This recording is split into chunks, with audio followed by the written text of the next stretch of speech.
पुराने जमाने की बात है। एक दूर दराज शहर में एक बाजार लगता था। इस बाजार में हर चीज बिकती थी, सोना, कपड़ा, मसाले। इस बाजार में एक छोटी सी दुकान पर एक जौहरी बैठता था, जो बड़ी बड़ी दुकानों के बीच अपनी सादी सी जगह पर अंगूठियां और कंगन बनाता था। वह धनवान नहीं था, मगर ईमानदार था। हर खरीदार जानता था कि वह वजन या धातु में धोखा नहीं देता। वह हर सुबह फज्र के वक्त अपनी दुकान खोलता, अपना छोटा सा चिराग जलाता और अपने हाथों से काम शुरू कर देता। लोग उसके पास से गुजरते कुछ सलाम करते, कुछ चीजें खरीदते और कुछ कीमत पूछकर आगे बढ़ जाते। एक दिन जब वह चांदी के एक छोटे से टुकड़े पर हथौड़ा चला रहा था, एक बूढ़ा उसकी दुकान पर आया। उसके कपड़े फटे पुराने थे, वह मुश्किल से चलता था। उसकी कमर झुकी हुई थी और उसका असा हाथ में कांप रहा था। वह चुपके से दुकान में दाखिल हुआ और जौहरी के सामने खड़ा होकर उसे काफी देर तक देखता रहा। जौहरी ने सिर उठाया और कहा, आइए चाचा, आप क्या चाहते हैं?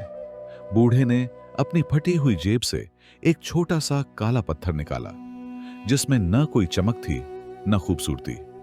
उसने उसे मेज पर रखा और धीमी आवाज में कहा, मैं चाहता हूं कि तुम इस पत्थर से एक अंगूठी बनाओ। जौहरी हैरान हुआ। उसने पत्थर को हाथ में लिया, उसे उलट पलट कर देखा और कहा, चाचा, इस पत्थर की कोई कीमत नहीं। आप इससे अंगूठी क्यों बनवाना चाहते हैं? मैं आपको इससे बेहतर पत्थर सस्ते दामों में दे सकता हूं। मगर बूढ़े ने जिद के साथ सिर हिलाया और कहा, नहीं, मुझे यही पत्थर चाहिए।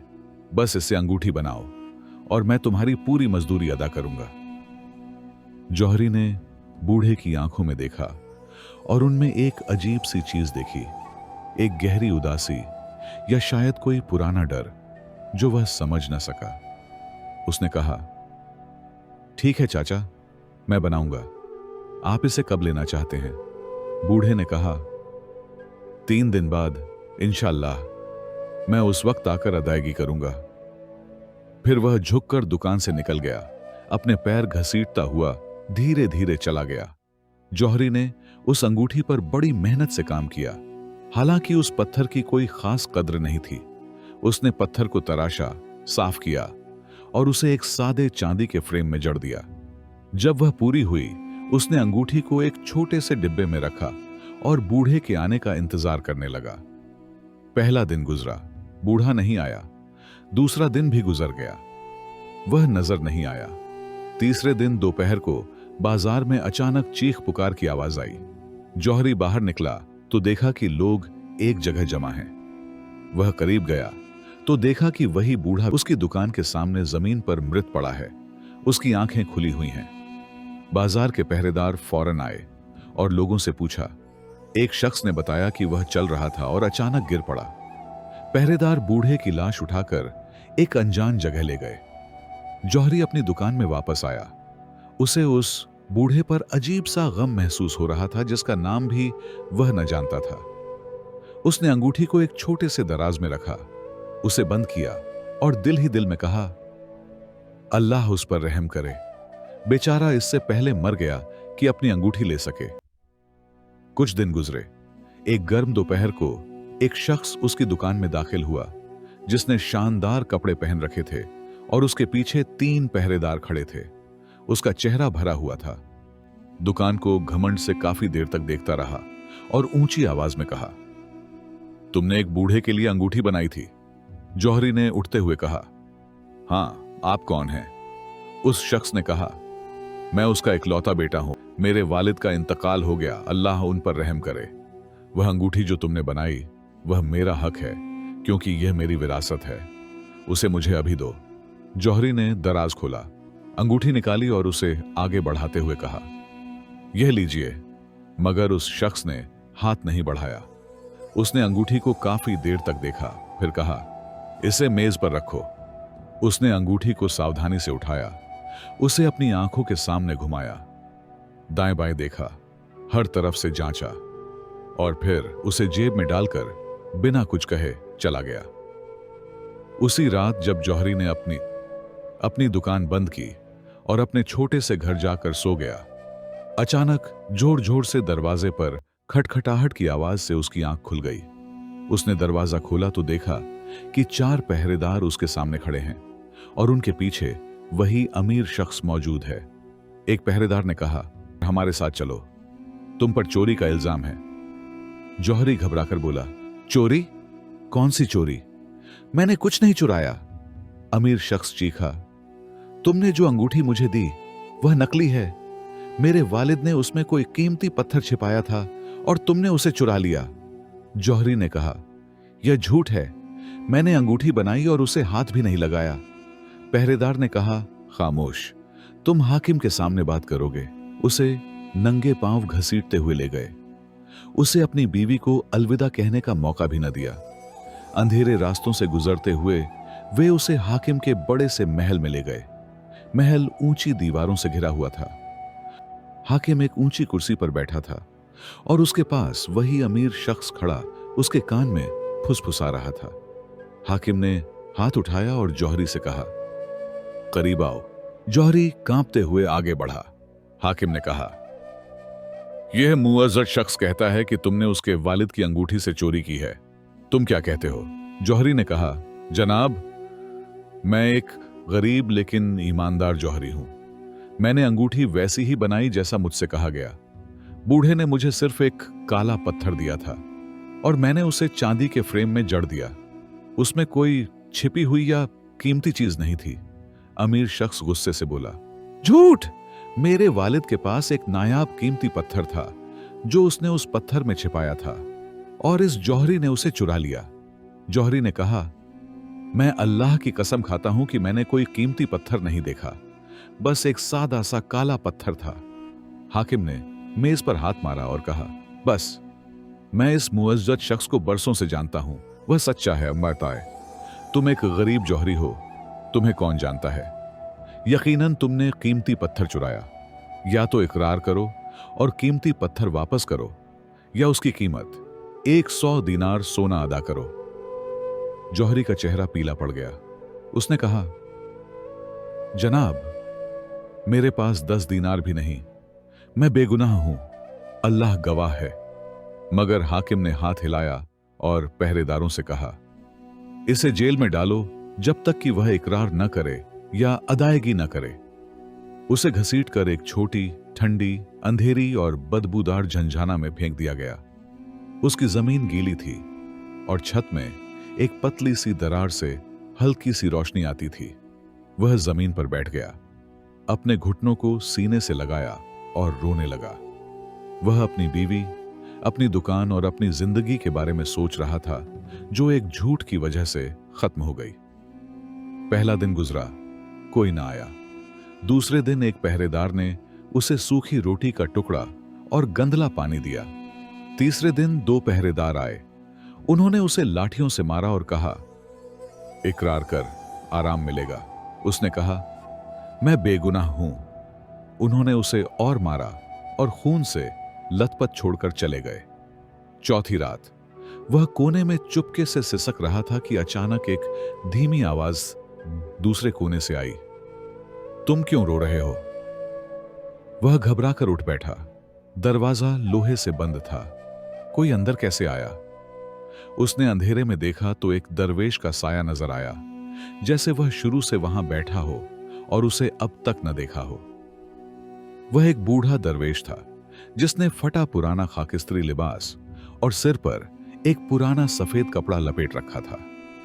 उसकी आंखें अंधेरे में हल्के अंगारों की तरह चमक रही थीं। जौहरी ने कांपती आवाज में कहा, तुम कौन हो? यहां कैसे आए? उसने फौरन जवाब नहीं दिया।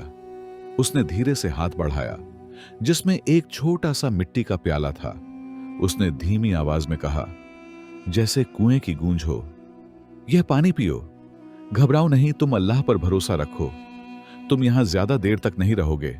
जौहरी ने उसका चेहरा देखने की कोशिश की और कहा, तुम कौन हो? क्या किसी ने तुम्हें भेजा? उसने कहा, बस, मैं अल्लाह का एक मामूली सा बंदा हूं और मेरे जिम्मे एक काम सौंपा गया जो मुझे करना है। जौहरी ने कहा, तुम मुझसे क्या चाहते हो? उसने कहा, मैं तुमसे कुछ नहीं चाहता, मैं तुम्हें इस कैद खाने से रिहाई दिलाने आया हूं। फिर उसने प्याले में साफ पानी डाला जो उसने कभी न देखा था। वह अंधेरे में चमक रहा था जैसे तरल रोशनी हो। उसने प्याला उसे दिया और कहा, इसका आधा पियो और बाकी कैदखाने की जमीन पर उंडेल दो, कोई सवाल न करो। जौहरी ने कांपते हाथों से प्याला लिया और पिया। पानी ठंडा और मीठा था। उसने उसके दिल को जिंदा कर दिया। फिर उसने बाकी आधा पानी जमीन पर उंडेल दिया, जैसा उसने कहा था। जब उसने सिर उठाया कि उसका शुक्रिया अदा करे, वह गायब था। वह उसे ढूंढता रहा, पुकारता रहा, मगर कोई न था। वह हैरान बैठ गया। क्या यह ख्वाब था? मगर प्याला अब भी उसके हाथ में था।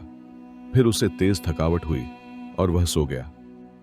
उसी रात आधी रात को मोहल्ले वालों की आंखें जोरदार चीखों से खुल गईं, जो अमीर शख्स के घर से आ रही थीं। लोगों ने दरवाजे खिड़कियां खोलीं तो देखा कि वह शख्स गली में खड़ा चीख रहा है, पानी, पानी, मेरा घर डूब रहा है। लोग उसके घर गए, मगर उन्हें कोई पानी न मिला। सब कुछ सूखा था। उन्होंने कहा, कोई पानी नहीं जनाब, घर सूखा है। मगर वह चीखता रहा, तुम नहीं देख सकते, पानी कमरे भर रहा है, दीवारें लाल पानी बहा रही हैं। लोगों ने कहा, शायद यह ख्वाब है, आओ हम तुम्हें बिस्तर पर ले जाते हैं। उसे जबरदस्ती घर ले गए, मगर वह सुबह तक चीखता रहा। सुबह होते ही वह शख्स दौड़ता हुआ हाकिम के पास गया। उसका चेहरा पीला और आंखें लाल थीं। वह बिना इजाजत हाकिम के पास पहुंचा और कहा, उस जौहरी को फौरन जेल से निकालो। हाकिम ने हैरत से कहा, क्यों, क्या तुमने नहीं कहा कि उसने चोरी की? उसने कहा, हां, मगर रात को मेरे घर में अजीब चीजें हुईं जो मैं समझ नहीं सकता। हाकिम ने कहा, क्या हुआ? उसने डरसदा नजरों से इधर उधर देखते हुए कहा, मैंने पानी देखा, बहुत सा पानी जमीन से निकल रहा था, और मैंने एक दरवेश को अपने कमरे के कोने में खड़ा देखा। वह मुझे देख रहा था मगर बोल नहीं रहा था। हाकिम हंस पड़ा और कहा, शायद यह एक डरावना ख्वाब था। उसने कहा, नहीं, मैं यकीन से कहता हूं, मुझे लगता है कि उस जौहरी का इससे ताल्लुक है। उसे निकालो और पूछो। हाकिम ने कहा, ठीक है, मैं उसे बुलाता हूं, मगर जब तक वह इकरार न करे या अदायगी न करे, मैं उसे रिहा नहीं करूंगा। जौहरी को कैदखाने से निकालकर हाकिम के हॉल में लाया गया। वह मार और भूख से कमजोर था, मगर उसकी आंखें साफ थीं। हाकिम ने कहा, तुम्हें आखिरी मौका है। वह कीमती पत्थर कहां है जो तुमने चुराया? जौहरी ने धीमी आवाज में कहा, मैंने कुछ नहीं चुराया। मैं उस कीमती पत्थर के बारे में कुछ नहीं जानता। जो अंगूठी मैंने बनाई वह एक सादा सा काला पत्थर था। उसमें कोई छिपी चीज नहीं थी। अचानक जौहरी की आवाज तेज हुई, इतनी तेज कि पूरा हॉल गूंज उठा। हाकिम घबराकर उठ खड़ा हुआ और बोला, यह क्या है? क्या हो रहा है? पहरेदार हैरत से एक दूसरे को देखने लगे। जौहरी खुद भी हैरान था। उसने चीखा नहीं था, वह तो धीमी आवाज में बोला था, मगर उसकी आवाज आसमान से नाजिल होने वाली नदा की तरह फैल गई। अमीर शख्स अपनी जगह से उछलकर बोला, यह जौहरी मुझे बदनाम कर रहा है, इसे सजा दो। उसी लम्हे हॉल का दरवाजा खुला और एक दरवेश अंदर आया। उसने खाकिस्तरी लिबास पहना था और एक पतली सी लकड़ी पर टेक लगाकर चल रहा था। वह धीरे धीरे हॉल के बीच में आकर खड़ा हो गया। सब काफी देर तक खामोश रहे, यहां तक कि पहरेदार भी नहीं हिले। उसकी सादगी के बावजूद उसमें एक अजीब सी हैबत थी। उसने हाकिम की तरफ देखा और धीमी मगर वाजे आवाज में कहा, ए हाकिम, तुम लोगों के बीच फैसला करते हो, मगर सिर्फ अमीरों की सुनते हो और गरीबों के कान बंद कर देते हो। यह इंसाफ नहीं। हाकिम घबराकर बोला, तुम कौन हो जो इस तरह बात करता है? उसने कहा, मैं वह हूं जो सच्चाई बेचता है उसे, जो इसे भूल जाता है। फिर उसने अमीर शख्स की तरफ देखा और कहा, तुम कहते हो कि तुम्हारे वालिद ने अंगूठी में कीमती पत्थर छिपाया था, मगर तुम झूठ बोलते हो। तुम्हारे वालिद ने कुछ नहीं छोड़ा क्योंकि वह तुम्हारे लालच को जानता था। उसने अपने लिबास के नीचे से एक छोटी सी अंगूठी निकाली, जिसका पत्थर बिल्कुल वही काला पत्थर था जो जौहरी ने बनाया था। उसने अंगूठी सबके सामने उठाई और कहा, यह असली अंगूठी है। तुम्हारे वालिद ने जौहरी को जाली पत्थर दिया था क्योंकि वह जानता था कि तुम उस पर लालच करोगे। उसने असली अंगूठी मुझे दी और कहा कि अगर मेरा बेटा इसे मांगे तो उसे न देना जब तक कि वह सच न बोले। हाकिम ने यह मंजर देखा और काफी देर तक खामोश रहा। फिर उसने कहा, बस इस जौहरी को फौरन रिहा करो, वह बेगुनाह है। उसने अमीर शख्स की तरफ देखा और कहा, और तुम्हारे माल व दौलत की छानबीन की जाएगी। शायद तुमने और भी झूठ बोले हों। दरवेश दरवाजे की तरफ मुड़ा और कहा, सच्चे को सुनने के लिए सोने की जरूरत नहीं, सिर्फ एक दिल की जरूरत है जो न डरे। फिर उसने हाकिम की आंखों में देखा और कहा, और तुम जो लोगों के बीच फैसला करते हो, अगर तुम सिर्फ अमीरों की सुनोगे तो एक दिन तुम सच की आवाज से पूरी तरह बहरे हो जाओगे। न तुम्हारा माल काम आएगा न जाह। याद रखो, इंसाफ महलों में नहीं दिलों में होता है। वह धीरे धीरे दरवाजे की तरफ चला। किसी पहरेदार ने उसे रोकने की हिम्मत न की। उन्होंने दरवाजा खोला और वह गली में चला गया, यहां तक कि लोगों के हुजूम में गायब हो गया। जौहरी हाकिम के घर से आजाद होकर निकला। बाहर लोग उसका इंतजार कर रहे थे, जिन्होंने उसकी आवाज सुनी थी। उन्होंने खुशी से नारे लगाए, उसे कंधों पर उठाया और उसके घर तक ले गए। उसकी बीवी उसे देखकर रो पड़ी और उसे गले लगाया। पड़ोसी मुबारकबाद देने आए और हर कोई उससे कहानी पूछ रहा था। अंगूठी उसकी उंगली में रही। उसने उसे काफी देर तक देखा, फिर फैसला किया कि वह इसे उस बूढ़े के कब्रिस्तान ले जाएगा। शाम को वह कब्रिस्तान पहुंचा। कब्र सादी थी, न कोई निशान था न नाम। वह कब्र के पास बैठा और धीमी आवाज में कहा, ए चाचा, अल्लाह तुम पर रहम करे, तुमने मरने के बाद भी मुझे बचा लिया। उसने कब्र के पास एक छोटा सा गड्ढा खोदा, अंगूठी उसमें रखी, उस पर मिट्टी डाली। अगले दिन वह अपनी दुकान पर वापस आया और उसे खोला, मगर इस बार लोग हर जगह से उसके पास आने लगे। वे कहते थे, हम उस ईमानदार जौहरी से खरीदना चाहते हैं जिसे दरवेश ने बचाया। उसकी दुकान मशहूर हो गई, उसकी व्यापार फलने फूलने लगा, मगर वह वैसा ही सादा और ईमानदार रहा। न कभी धोखा दिया, न झूठ बोला। अमीर शख्स के माल की छानबीन हुई तो पता चला कि उसने झूठ और जालसाजी से गरीबों की जमीनें हड़प की थीं। उसका सारा माल छीनकर उसके असली मालिकों को वापस कर दिया गया और उसे शहर से जलील करके निकाल दिया गया। वह कुछ सालों बाद अकेला, गरीब और गुमनाम मर गया। उस दिन से शहर के लोगों ने जान लिया कि सच्चे की जीत देर से हो सकती है, मगर वह कभी हारता नहीं। जुल्म चाहे कितना ही बुलंद हो, उसका अंजाम तबाही है। और अगर हाकिम कमजोर की आवाज न सुने तो एक दिन वह हर आवाज से बहारा हो जाएगा। यह भी जान लिया कि इस दुनिया में एक छिपी हुई अदालत है जो झूठों को बेनकाब करती है और सच्चों की हिफाजत करती है। और यह कि सच्चा कभी नहीं मरता, चाहे उसे मिट्टी के नीचे दबा दिया जाए। वह एक दिन पेड़ बनकर उगता है जिसका साया हर मजलूम की हिफाजत करता है। यह था हमारा कदीम किस्सा। अपने प्यारों को सुनाइए और सच्चे के रास्ते पर चलने की दुआ मांगिए। रसूल अल्लाह सल्लल्लाहु अलैहि वसल्लम पर दुरूद व सलाम भेजना न भूलें। अपनी राय कमेंट्स में शेयर करें कि आपने इस कहानी से क्या सीखा। आप किस शहर से इस कहानी को सुन रहे हैं।